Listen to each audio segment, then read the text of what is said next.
So today I'm going to be making a video on Infiniti G35, doing intake plenum spacer. So we got, starting off with, I just did the bolts for the intake, bungeed it up over here, didn't have to take off any of these, which are the coolant lines to the throttle body. Those are never fun to deal with, but bought the cheap eBay Plenum spacer 5/16, or a little bit of finesse, and it should work just fine. I'm using a little trick too, is I took my old gasket from when I replaced my new one down here.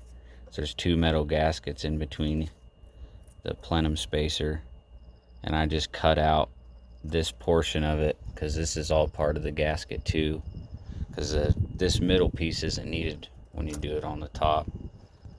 So it's these metal gaskets are reusable over and over. It's a lot of things that I like about Nissan Infiniti, is most of the time they use reusable gaskets on the intake. But other than that, last month I had an AC failure. My intake rubbed a hole right into my AC line. Had to go to a junkyard to get a new one. That was fun. Thanks, Dad, for helping me out with that. That was nice. He's got a Robinair machine, so AC work is a lot nicer to deal with when you have somebody. That would have cost me over $1,000 to get all that fixed. And the worst part is the line goes up through here all the way to the back, and then you got to go over on that side, open up all the plastics, and then you got like this much room to get the line out. It's just a lot. Even with the removal tool, it's not fun. But on this one too, did last week, I put the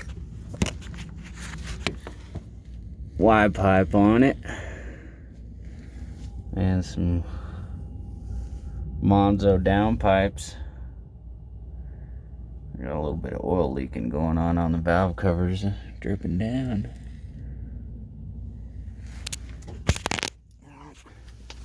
Noticed a really big difference from that Y pipe. Just changing the Y pipe, even though I've got stock muffler and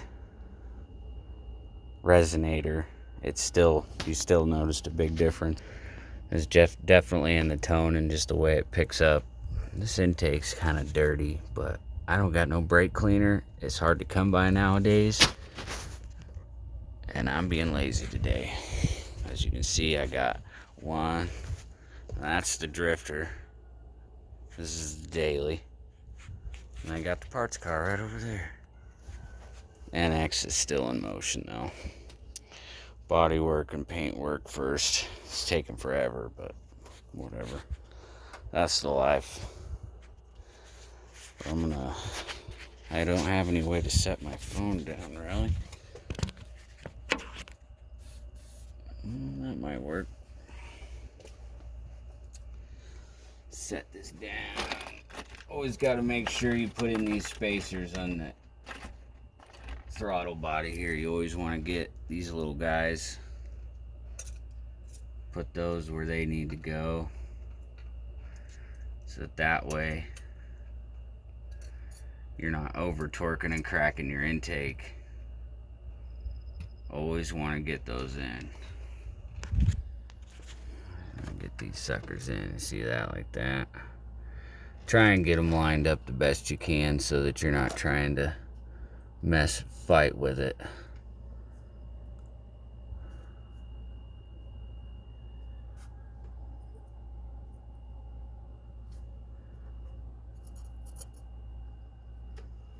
Just want it to be somewhat perfect.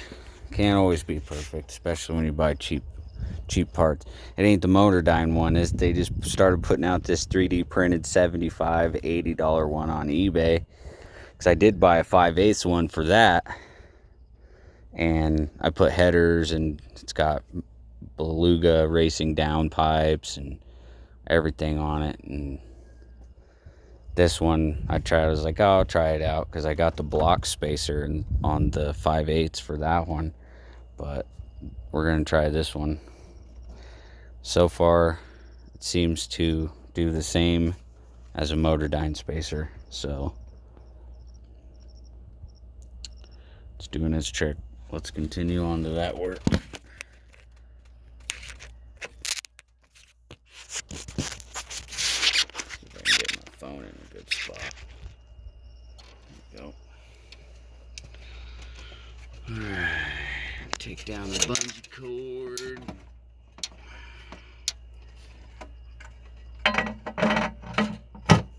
Alright, so your best bet is you got these 2 lineup holes on the side. There's 2 studs. So then before we start torquing anything down, you want to put them all in by hand. Get them all in there threaded. That way you don't have no issues. You're not having any issues. Get them all in there. These plastic ones, they move. They're not solid. So if you do just a little bit of finesse work getting it in there, there's really nothing to worry about, especially when you're using a metal intake gasket. I'd worry about it if you're using RTV, which I don't recommend, especially with this, because you are prone to getting intake leaks. That's probably why most people don't go with the plastic Plenum spacer, because it's cheap. But for those of you that have got, you know, low budget, don't want to pay a lot, but still want the best bang for your buck, you can get that eBay special $70 intake spent Plenum spacer. What's to go wrong there?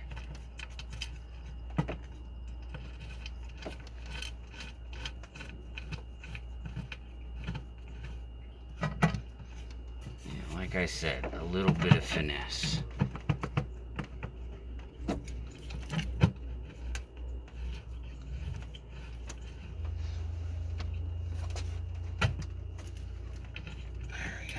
Push that one a little bit.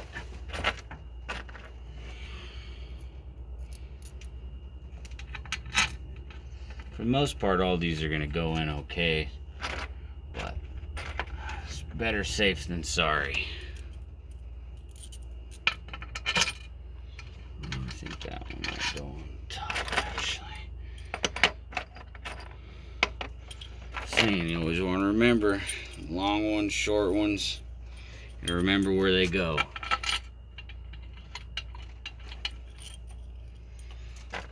Long ones go on the top in the center. Medium ones go on the top, on the bottom in the center. And then all your short ones go around the outside.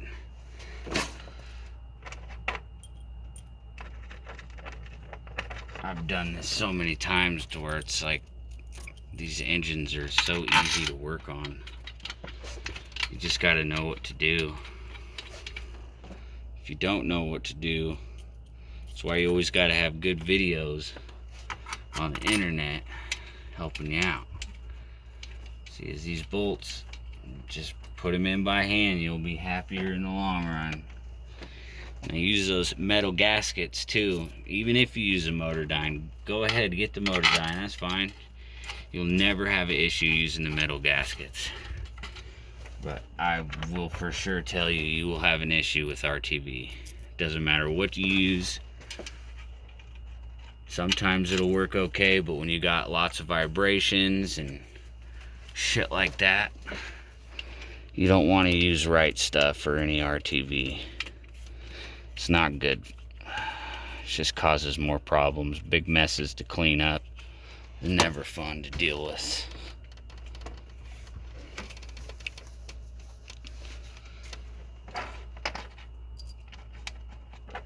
So it looks like I did a good job lining up all those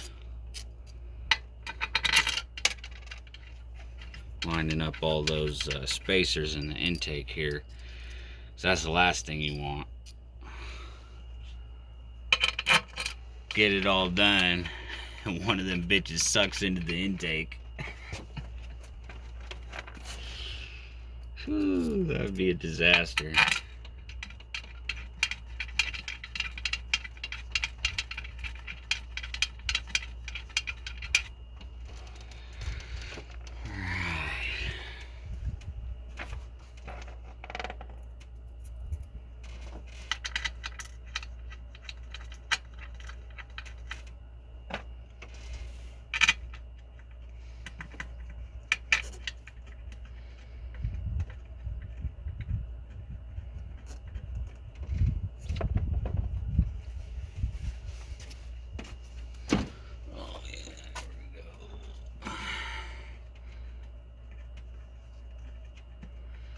Last one put in. I'm gonna start tightening these bitches down.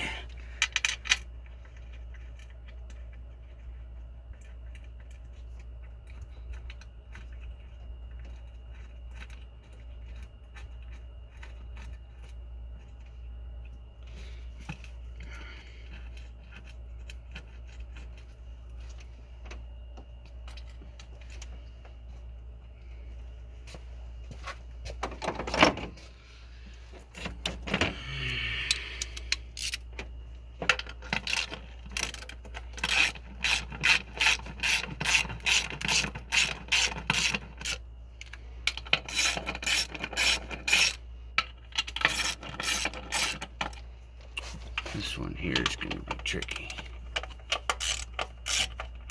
I might have to do that one by hand. Because I also got this Plenum spacer, or the throttle body spacer here from Chaos.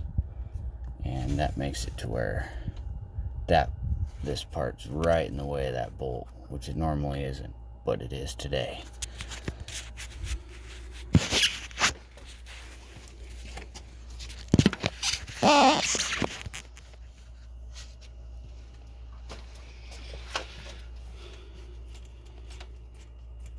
No big deal though.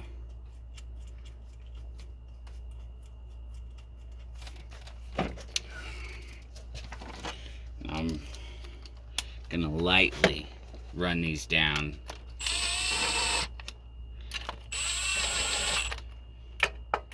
Starting in the center, working in somewhat of a star pattern.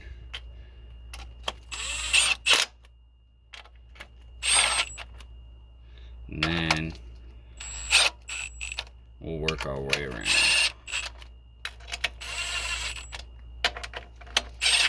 Remember, go gently. Doesn't matter which one you got. You don't want to fuck it up. Let's see if I can get. Ooh, there we go. Got it. Sick. Ooh, wasn't easy on that one. That's alright. That's why we use a metal gasket on both sides. Because no matter what, if you over torque it, it's going to be alright. But if you under torque it, it's not going to be alright. So, just remember that.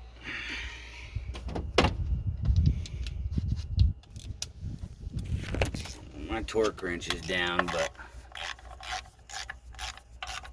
these don't require a whole lot of torque, you know.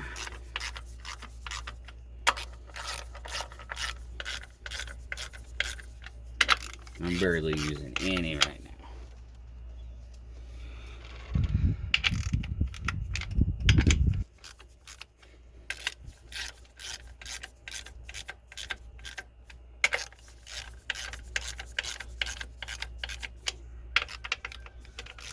So you just want to work in the center. You don't want to have no surprises.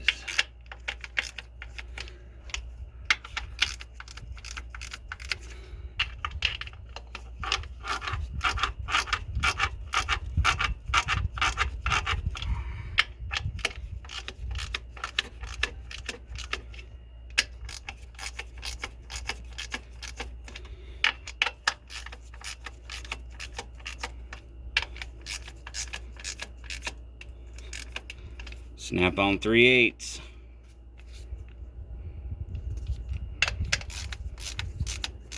I just like them. I only bought one. Don't ever buy another one. You buy one, you'll never want to buy it again because it's too fucking expensive. For no reason. No reason expensive. It's just like, why? You know?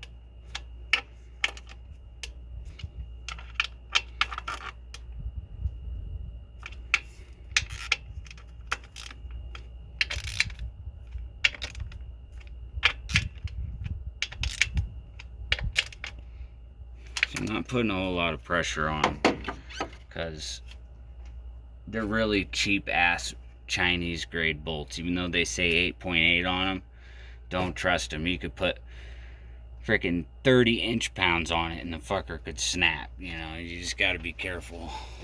You can't necessarily use the factory one either. You can't be using that either because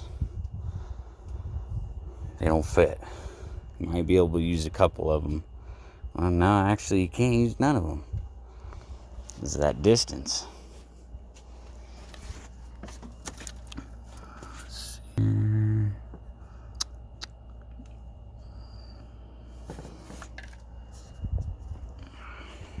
Good old catch can. So I emptied it last weekend, 2 weekends ago. So I put probably, I want to say about 1,500, maybe 1,700 miles. And that's how much it feels. Kind of like it's got quite a bit in there.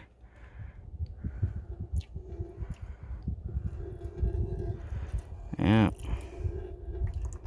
It's all oil vapor that it's catching.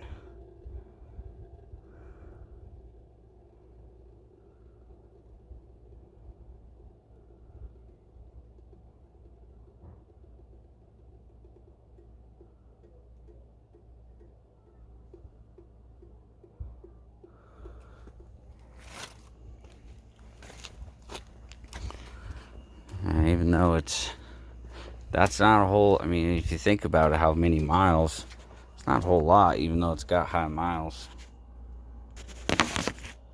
So that's the good thing about these catch cans, especially when you get one with a big reservoir. You can really see how good your motor's doing just by this catch can. And this one's just a cheap special too. And I just got it bent out, bracket bent out a little bit, and it just sets right in the headlight. It's right there, perfect. All sweet as tits. Might have to change that hose though. It's a cheap ass hose.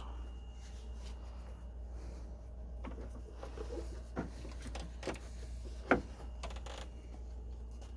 can tell the oil's breaking it down. Used to be soft and now it's pretty hard. Well, what do you think though? Pretty good, huh?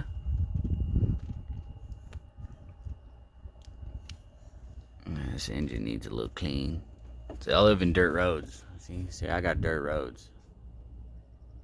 Y'all got pavement, so got a mile before I hit pavement, so it just gets dirty.